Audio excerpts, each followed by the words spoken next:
masuk ke kegiatan supervisi ya Bu Yosi ya. Iya. Untuk kegiatan supervisi ini nanti ada 3 tahap. Yang pertama pra observasi kelas, yang kedua observasi, yang ketiga pasca observasi. Untuk hari ini kita akan melakukan kegiatan pra observasi. Iya.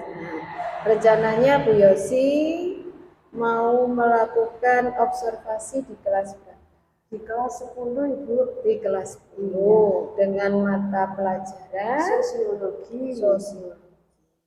Ya. Nanti itu akan dilaksanakan minggu depan. Jadi untuk hari ini ada beberapa percakapan yang ingin saya tanyakan ya, masalah pra observasi. Ya. Yang pertama Bu Yosi tentang tujuan pembelajaran pada mata pelajaran sosiologi ini apa? Untuk materi yang akan dilaksanakan.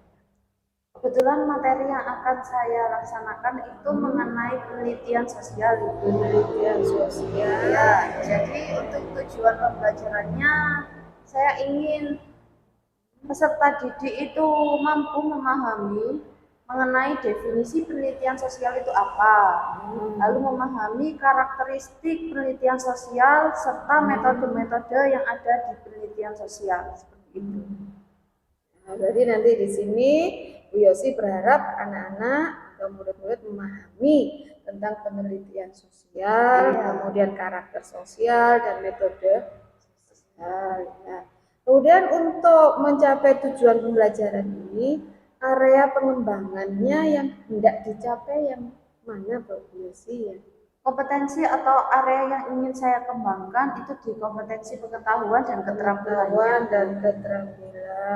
ya, keterampilan anak-anak ya, dan pengetahuan anak-anak untuk materi penelitian sosial. Nah, kemudian untuk ini pengembangan yang tidak dicapai pengetahuan dan keterampilan, otomatis Bu Yosi juga sudah menyiapkan untuk strateginya.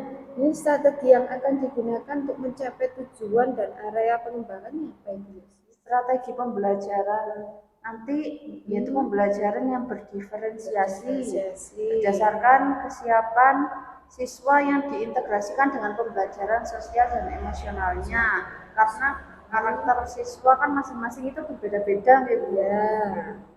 Berarti ini berarti pembelajaran berdiferensiasi dengan melihat bakat minat siswa dan gaya belajar siswa. Serta kesiapan belajar siswa ya. Nah, untuk strategi tadi kan sudah. Kemudian untuk metodenya nanti ini apa yang akan ditentukan oleh Bu Yosi? Metodenya di sini saya mau membuat diskusi kelompok, nanti ada presentasi,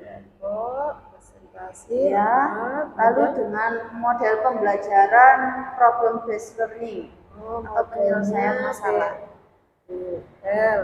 Kemudian untuk medianya nanti apa? Untuk yang melengkapi atau untuk membuat anak-anak tertarik di sini apa? Berupa video itu, pakai video. Ya, nanti ada LKPD dari saya. Ya, dan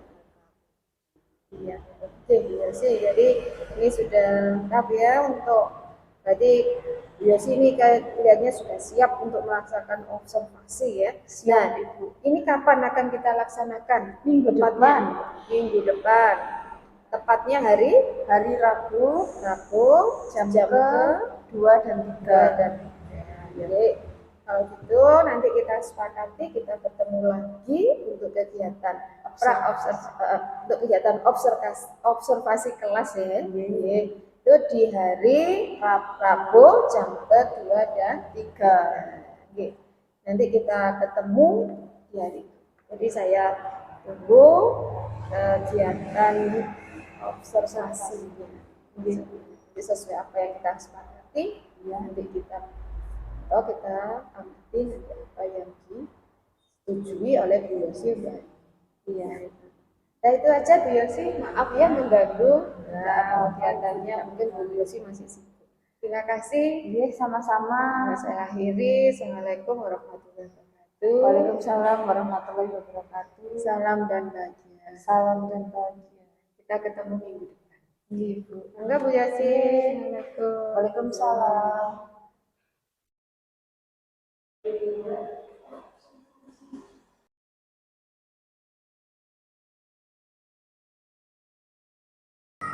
Assalamualaikum.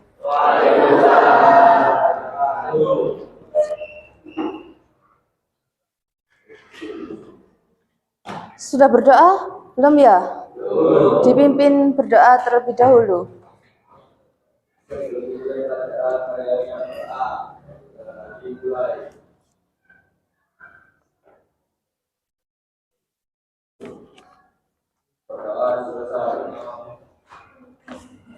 Baik. Assalamualaikum warahmatullahi wabarakatuh. Salam dan bahagia. Masih pagi ya, jadi harus semangat. Gimana kabarnya? Alhamdulillah. Siapa yang nggak masuk? Anggar? Kenapa Anggar? Tanpa keterangan. Terus? Guntur? Tanpa keterangan juga. Rizky? Dan? Siapa lagi? Ada lagi? Ada lagi? Tidak ada. Nova kemana kok nggak kelihatan? Ya, Nova. Kenapa? Alfa semua, tanpa keterangan semua. Oke.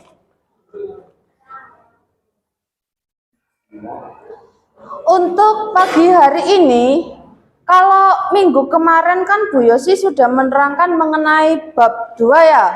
Bab 2 masih ingat mengenai apa? Sosiologi, yang sosiologi. Mengenai paradigma. Masih ingat apa itu paradigma?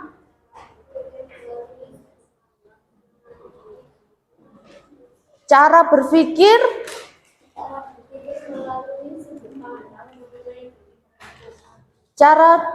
mengenai sudut pandang. Jadi paradigma itu merupakan suatu sudut pandang atau kerangka berpikir manusia mengenai keadaan di sekelilingnya.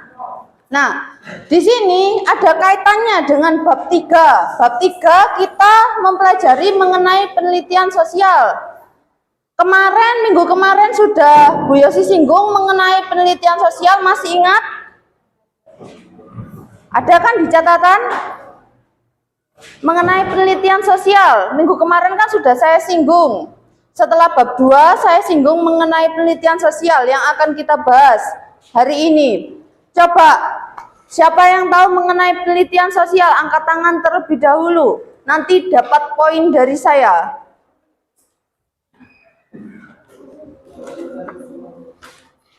Angkat tangan terlebih dahulu. Jangan takut. Penelitian sosial apa yang sudah saya jelaskan kemarin?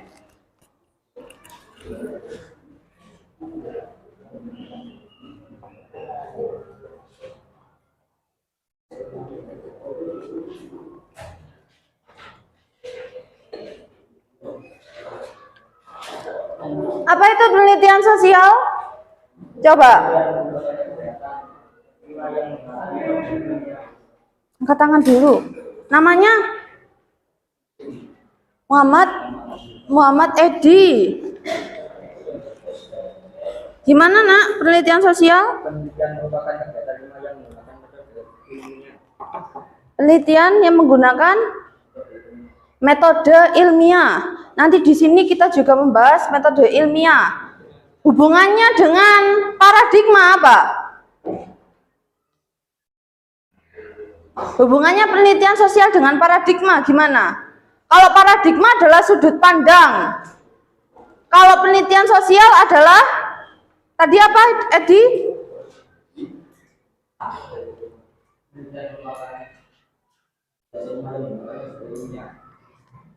Penelitian-penelitian yang menggunakan metode ilmiah. Hubungannya apa mengenai penelitian dengan paradigma? Keterkaitannya sama-sama membahas mengenai masyarakat. Yang pertama, Yang kedua, kan kalau paradigma adalah sudut pandang dan kerangka berpikir. Nah, itu nanti berkaitan dengan penelitian sosial, karena penelitian sosial itu melatih cara berpikir dan bernalar kalian pada masyarakat, gitu. Nah, untuk memahami penelitian sosial itu apa, karakteristiknya bagaimana, karena hari ini tujuan pembelajaran saya, itu kalian harus mengerti apa itu penelitian sosial. Kalian harus antusias mencari tahu mengenai karakteristik dan metode-metode penelitian sosial apa saja. Sebelum memahami itu semua, coba dilihat terlebih dahulu video yang akan saya putar ya.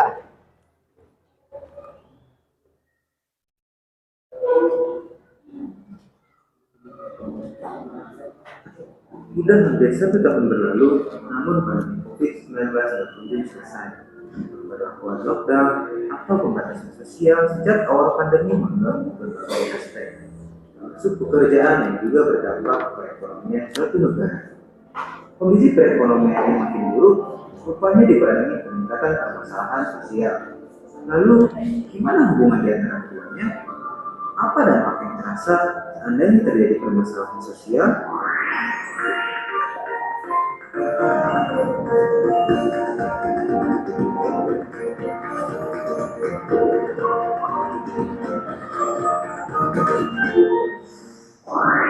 Mewabahnya COVID-19 dan berlakunya kebijakan pembatasan sosial mengakibatkan adanya perubahan dalam kebiasaan hidup. Adanya perubahan ini terjadi permasalahan sosial sebagian masyarakat dan menimbulkan berbagai macam dampak. Permasalahan sosial adalah keadaan negatif masyarakat karena adanya hal-hal yang tidak sesuai unsur-unsur kebudayaan dan bisa mengganggu ketentraman masyarakat. Kenapa bisa terjadi permasalahan sosial? Ada banyak faktor yang menjadi penyebab permasalahan sosial. Misalnya faktor ekonomi, faktor budaya, faktor biologis, dan faktor psikologis. Faktor ekonomi menyebabkan permasalahan sosial yang meningkat sewaktu pandemi. Di antaranya kasus kriminal dan pengangguran, serta terjadi kesenjangan sosial. Kondisi kayak gitu kita bahas di video sebelumnya ya. Pengangguran yang terus naik menimbulkan kekhawatiran masyarakat tentang status sosial yang mereka punya. Penurunan pendapatan bahkan hilangnya pemasukan selama pandemi menyebabkan pergeseran kelas sosial kelompok tertentu, bukan naiknya persaingan dalam mempertahankan status sosialnya. Tertekannya status sosial dan lemahnya mental seseorang memicu tertekannya prinsip psikologis seseorang. Tekanan yang muncul itu bisa membuat seseorang menempuh yang melanggar hukum demi memenuhi kebutuhannya. Terbukti berdasarkan Organization of Crime (NODC), selama ekonomi, kasus perampokan menjadi berlipat ganda. Kasus pembunuhan dan perampasan kendaraan bermotor juga lebih besar. Selain itu, Markas Besar Kepolisian Republik Indonesia mencatat peningkatan kasus kriminal selama masa pandemi. Bahkan Agustus lalu terjadi kenaikan sebesar 4,49%. Kasus kriminal ini diantaranya penyalahgunaan narkoba, pencurian, dan kegagalan. Bukti itu menunjukkan permasalahan sosial berhubungan dengan permasalahan ekonomi memicu peningkatan tindakan kriminal. Tapi tindakan kriminal seharusnya dijadikan permasalahan ekonomi, karena sebetulnya banyak peluang lain kayak memulai atau bergabung usaha mikro, kecil, dan menengah atau UMKM yang memanfaatkan teknologi. Terima kasih sudah menonton video di rumah belajar. Kalau penasaran,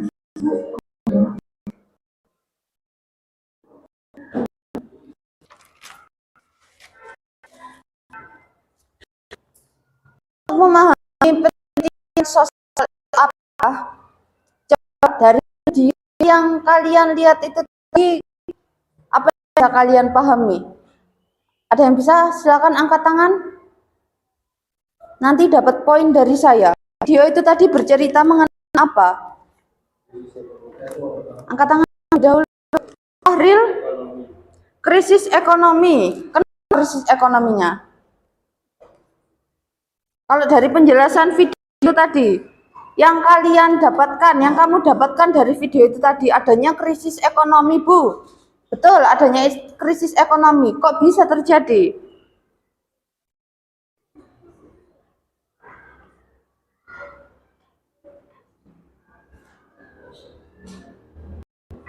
Bermula dari adanya virus atau pandemi COVID-19. Kalian perhatikan gambar berikut Coba ini. diperhatikan terlebih dahulu. Ini merupakan gambaran fenomena yang saat ini terjadi, yaitu kemunculan COVID-19 yang melanda hampir di berbagai negara di dunia. Pernahkah kalian mencari tahu apa ya kira-kira penyebab kemunculan COVID-19 ini? Atau mungkin kalian mencari tahu apa ya sebaiknya dilakukan untuk mencegah penularan COVID-19? Nah, anak-anak, saya tidak tahu ketika kalian mencari tahu jawaban dari rasa penasaran kalian itu, artinya kalian sedang melakukan penelitian loh. Dimulai dari rasa sosiologi dalam materi yaitu penelitian sosial.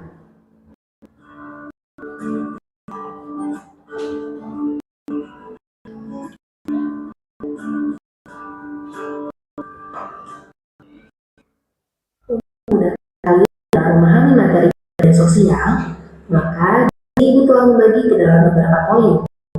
Yang pertama adalah pengertian penelitian sosial, karakteristik penelitian sosial, proses penalaran penelitian sosial, jenis penelitian sosial, dan rancangan dalam penelitian sosial. Baik, langsung kita mulai ke dalam poin yang pertama, yaitu pengertian penelitian sosial. Di sini kita membahas mengenai penelitian sosial. Minggu kemarin sudah saya bahas. Ayo Bapak, siapa yang ingat mengenai apa itu penelitian sosial, pengertiannya?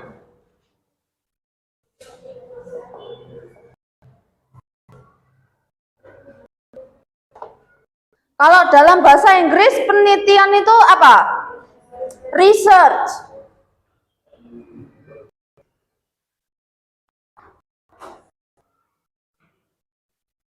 Kalau sosial apa? Masyarakat. Berarti meneliti mengenai kejadian-kejadian yang ada di masyarakat.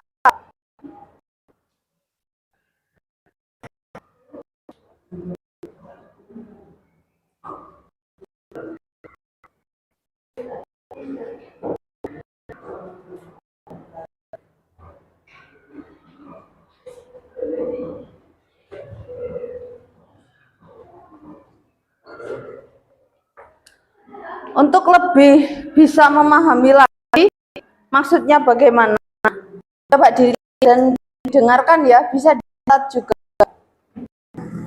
Penelitian atau riset bahasa Inggris berasal dari kata yaitu dari search, artinya mencari, sedangkan sosial artinya itu masyarakat.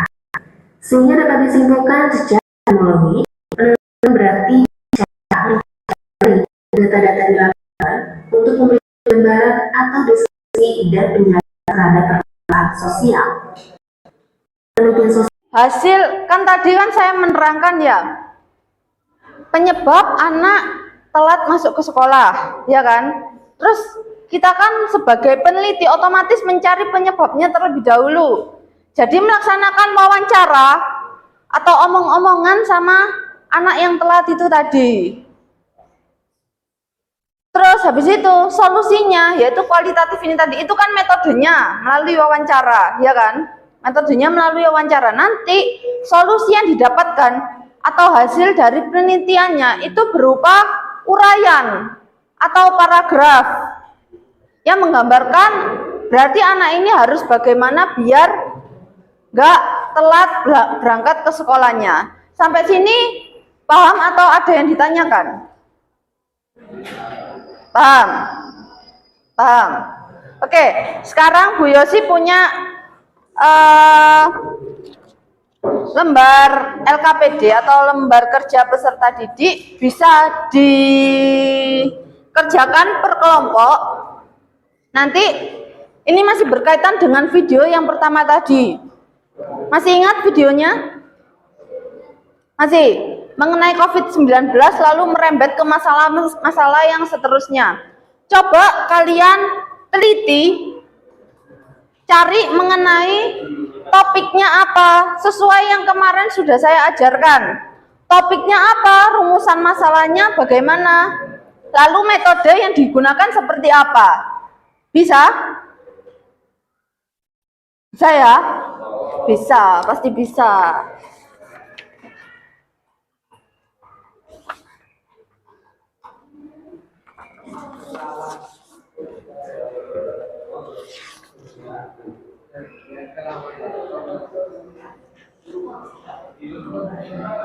Silakan ditulis dulu nama kelompoknya.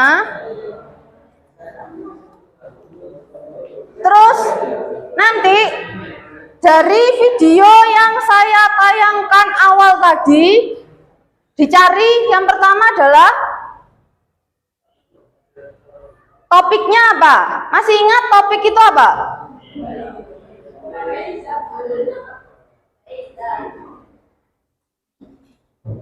Topik itu apa kemarin? Judul atau tema yang akan dibahas harus sesuai dengan video yang saya tayangkan tadi.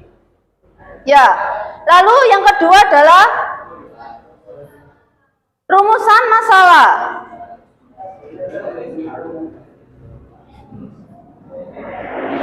Rumusan masalah minggu kemarin sudah saya jelaskan. Ada apa saja? Kalau di dalam bahasa Inggris ada 5W plus 1H. Kalau di dalam bahasa Indonesia diistilahkan dengan adik Simba. Apa itu adik Simba? A. Apa? D. Di mana? K. Kapan? C. Siapa? M. Mengapa? B. Bagaimana? Terus yang ketiga nanti cari tujuan penelitiannya terlebih dahulu. Jadi dari rumusan masalah, kan kalian mencari permasalahannya, ya kan? Cari tujuan penelitiannya terlebih dahulu.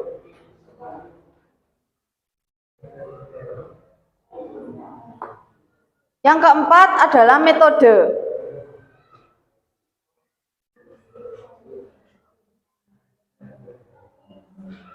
Sudah, sampai sini saja, silakan dikerjakan. Siapa yang selesai terlebih dahulu nanti saya kasih poin dan langsung maju ke depan untuk presentasi, gitu ya? Ya, silakan dikerjakan terlebih dahulu. Bukan naiknya persaingan dalam mempertahankan status sosialnya. Tertekannya status sosial dan lemahnya mental seseorang memicu tertekannya kondisi psikologis seseorang. Tekanan yang muncul itu bisa membuat seseorang menempuh jalur yang melanggar hukum demi memenuhi kebutuhannya. Terbukti berdasarkan laporan United Nations of Drugs and Crime (UNODC), selama masa krisis ekonomi, kasus perampokan menjadi berlipat ganda, kasus pembunuhan dan perampasan kendaraan bermotor juga lebih meningkat. Selain itu, Markas Besar Kepolisian Republik Indonesia mencatat peningkatan kasus kriminal selama masa pandemi. Bahkan, Agustus lalu terjadi kenaikan sebesar 4,49%. Kasus kriminal tertinggi sejauh ini diantaranya penyalahgunaan narkoba, pencurian, dan pembegalan. Bukti-bukti itu menunjukkan permasalahan sosial berhubungan dengan permasalahan ekonomi dan memicu peningkatan tindakan kriminal. Tapi tindakan kriminal itu nggak seharusnya dijadikan jawaban permasalahan ekonomi, karena sebetulnya banyak peluang lain kayak memulai atau bergabung usaha mikro, kecil, dan menengah atau UMKM yang memanfaatkan teknologi. Terima kasih sudah menonton video di belajar kita. Sudah, itu tadi videonya. Silakan dikerjakan terlebih dahulu. Siapa yang cepat selesai silakan maju, nanti dapat nilai dari saya. Dikerjakan terlebih dahulu. Apa yang sedang terjadi? Apa? Iya, enggak apa-apa. Pokoknya berkaitan dengan topik tersebut. Ya. Kalau topiknya COVID, berarti rumusan masalahnya atau pertanyaan-pertanyaan yang dibuat itu juga harus seputar COVID. Ya. Seperti itu.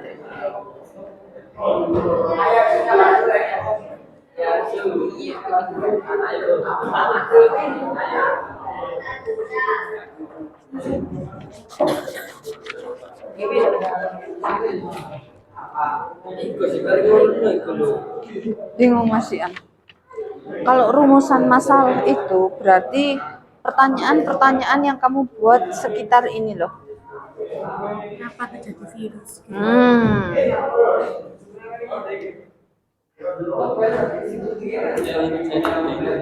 Apa penyebab virus COVID-19?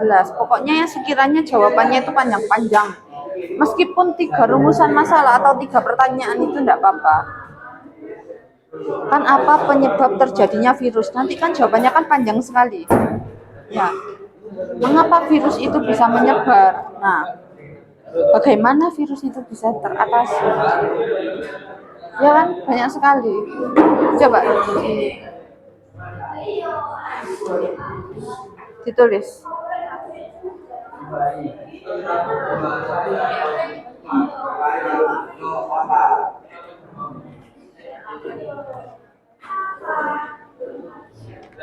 Ada kesulitan? Apa? Perkenalan. Tadi assalamualaikum. Coba perhatikan kelompok yang di depan. Nanti kalau ada pertanyaan silakan ditanyakan ya. Siapa yang bertanya nanti dapat poin dari saya. Jelas? Lanjutkan presentasinya dimulai. Assalamualaikum. Assalamualaikum warahmatullahi wabarakatuh.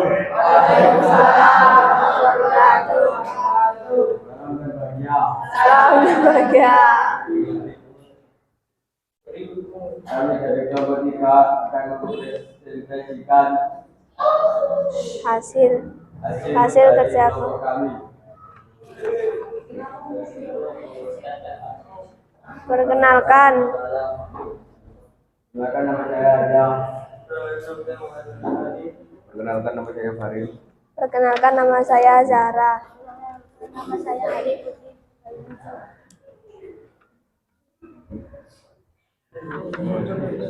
Topik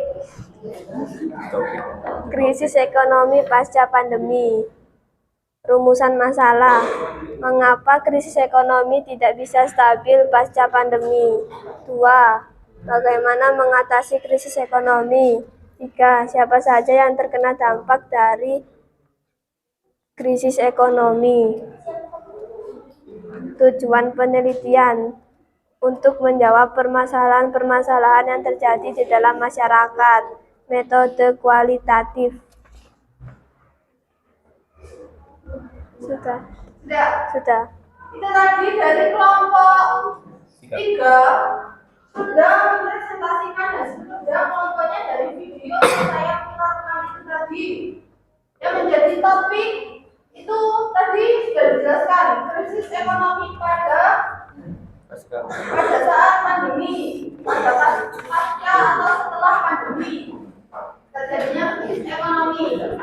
Terus tadi sudah dijelaskan juga rumusan masalah, tujuan penelitian dan metode yang akan digunakan.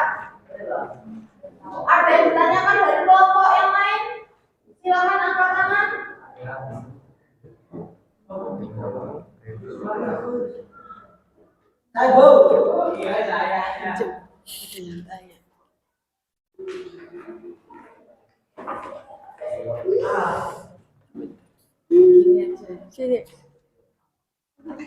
Bagaimana cara mengatasi agar tidak terjadinya kasus kriminal?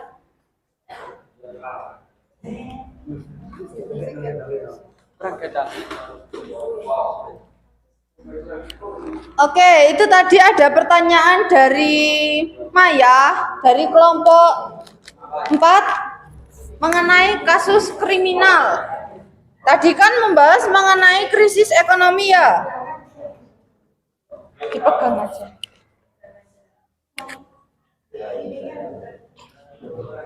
Tadi kan membahas mengenai kasus ekonomi kan ya, krisis ekonomi.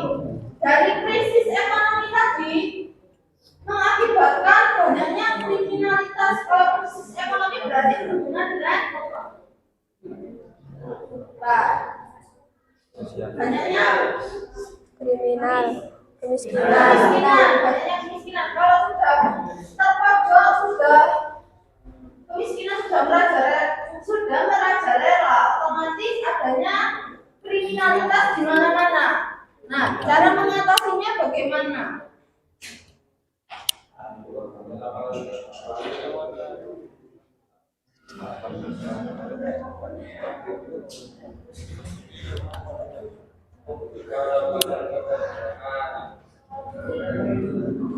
Ayo, gimana? Kelompok satu silakan menjawab. Ada yang menjawab selain kelompok satu? Di depan silakan.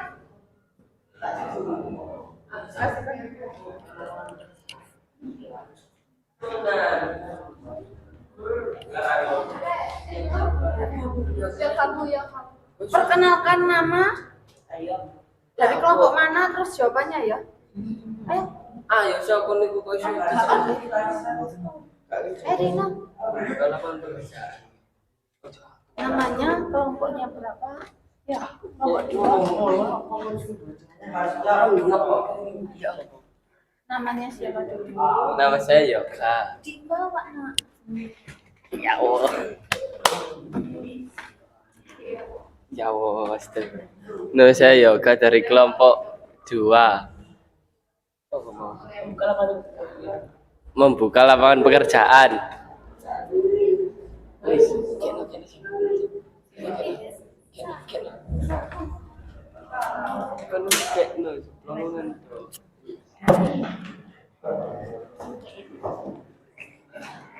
Oke, dari Yoga. Solusinya ada membuka lapangan pekerjaan. Ya. Ada jawaban lain dari kelompok lain yang ingin ikut menjawab? Ada lagi? Untuk mengurangi kriminalitas gimana? Ada lagi? Tidak ada. Dari kelompok yang di depan yang sudah presentasi, ada yang bisa menjawab? menerapkan norma-norma yang ada. Menerapkan norma-norma yang ada. Jadi untuk mengurangi kriminalitas, Maya,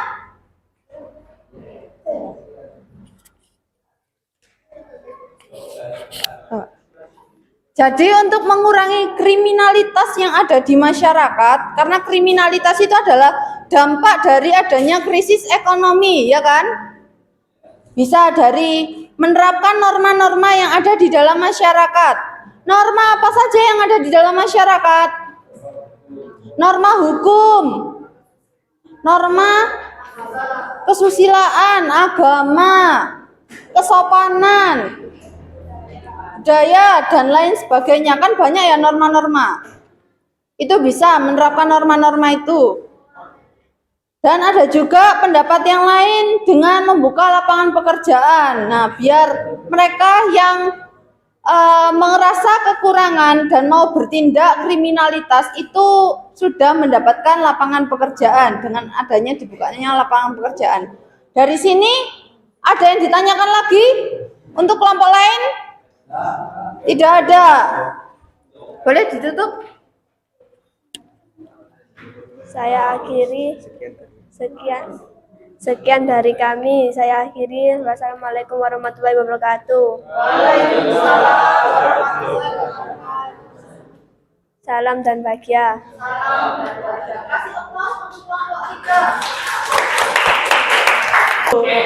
Oke, dari sini untuk materi pembelajaran hari ini statistik dan metode penelitian sosial sudah jelas atau ada yang ditanyakan? Jelas? Oke, sudah jelas semua ya. Coba saya tes. Maya, penelitian sosial.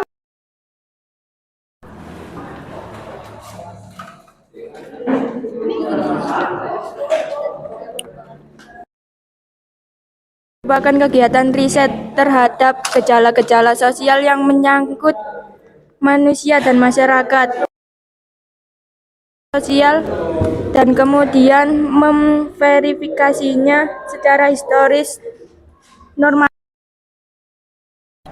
Oke, sangat lengkap sekali definisi dari penelitian sosial. Devinsa, untuk metode penelitiannya apa, Nak? Bukan, ada 3 sebetulnya. Kumulatif, dan kuantitatif Kuantitatif, dan kualitatif. kualitatif, ukuran. Oke, kasih applause dulu buat teman-teman. Oke, dari sini sudah saya simpulkan bahwa pembelajaran pada pagi hari ini apa itu penelitian sosial ya? Apa itu karakteristik sosial, karakteristik. Dan yang terakhir adalah jenis-jenis dari penelitian sosial.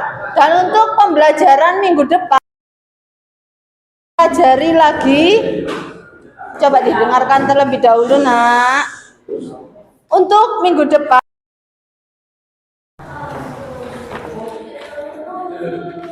LKS-nya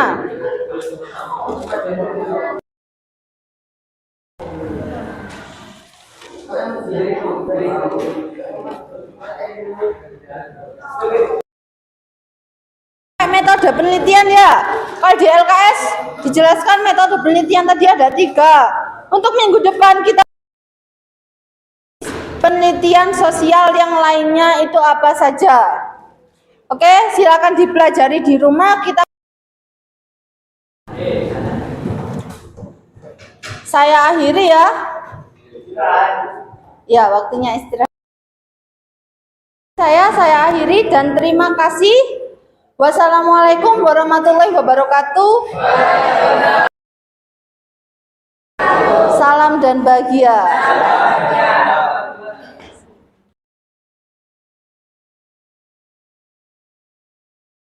Terima kasih Bu Widi. Waalaikumsalam warahmatullahi wabarakatuh. Salam dan bahagia. Salam dan bahagia.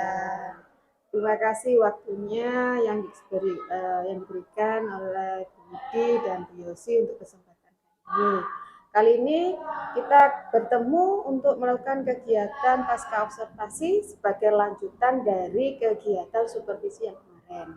Karena kegiatan supervisi yang kemarin itu ada 3 tahap. Yang pertama pra-observasi, yang kedua observasi, yang ketiga adalah pasca observasi. Nah, kemarin kita sudah melakukan. Nah, sebelum kita laksanakan kegiatan pasca observasi, saya perkenalkan dulu untuk Bu Yosi, karena pada saat ini kita akan didampingi oleh pengajar praktek. Nah, untuk pengajar praktek saya, kebetulan ini diperkenalkan Bu Yosi, ini Bu Widi. Bu, perkenalkan saya Yosi Mawari. Widi Astuti, PP Angkatan 8, Kecamatan Brigel. Nah, untuk supervisi saya pakai model yaitu guru sosiologi. Nah, ini Bu Yosi, Bu, pengajar sosiologi di kelas. Nah, untuk kegiatan pasca observasi, sebelumnya saya akan menanyakan bagaimana perasaan Bu Yosi saat melakukan kegiatan observasi atau kegiatan pembelajaran di kelas saat saya sebagai observer. Alhamdulillah, waktu jenengan jadi observer saya, waktu ada pembelajaran supervisi itu, saya senang karena melihat antusias anak-anak itu semangat sekali. Gitu, Bu, waktu pembelajarannya. Nah, berarti anak-anak sudah senang ya kemarin ya, merasa antusias untuk kegiatan pembelajaran sosiologi. Apalagi kemarin juga sudah menggunakan media pembelajaran berupa video. Nah, untuk hasil observasi yang setelah saya catat, yang saya analisa yang kemarin berisi. Ini hasilnya yang pertama mulai dari tujuan pembelajaran yang disebutkan saat pra-observasi, kemudian area pengembangan, juga perencanaannya sudah baik sekali karena di situ Bu Yosi sudah menggunakan sistem pembelajaran berdiferensiasi yang dilaksanakan saat pembelajaran sosial. Sehingga di situ semuanya anak-anak sudah belajarnya sesuai dengan bakat dan minatnya. Alhamdulillah. Nah, untuk percakapan hari ini selain hasil tadi, ini ada perencanaan area pengembangannya. Kemarin kan sesuai tujuannya, yang kemarin itu kan ada tujuan pembelajaran ya, ya.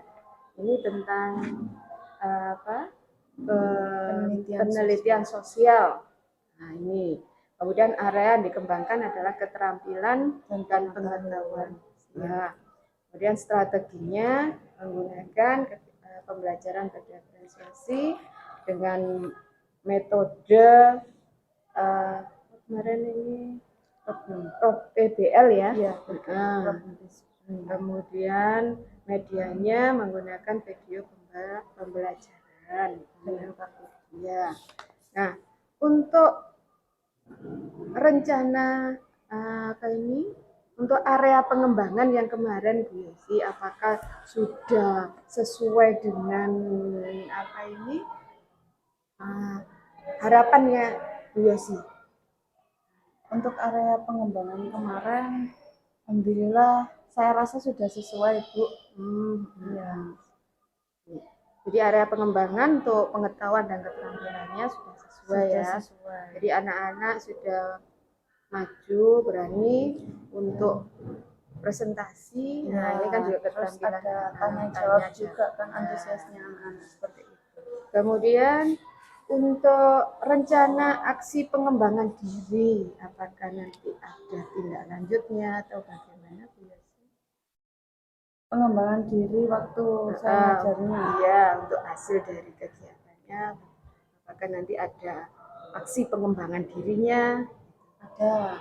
Mungkin nanti di saat setelah ini saya tahu hasilnya dari jenengan, saya bisa mengembangkan strategi saya, bagaimana cara agar menarik perhatian anak-anak atau antusias anak-anak biar lebih semangat untuk belajarnya lagi. Apalagi kalau sosiologi kan mata pelajarannya itu menjenuhkan karena sosiologi itu kan bukan banyak bacaan, sudah kita terapkan di dalam kehidupan sehari-hari. Jadi anak-anak itu berhubungan dengan sosial. Sudah tahu Bu, jadi menjenuhkan seperti itu. Nah, berarti nanti aksi pengembangannya nanti dicari lagi untuk strategi yang lebih baik lagi karena materinya berhubungan dengan materi sosial di kehidupan sehari-hari.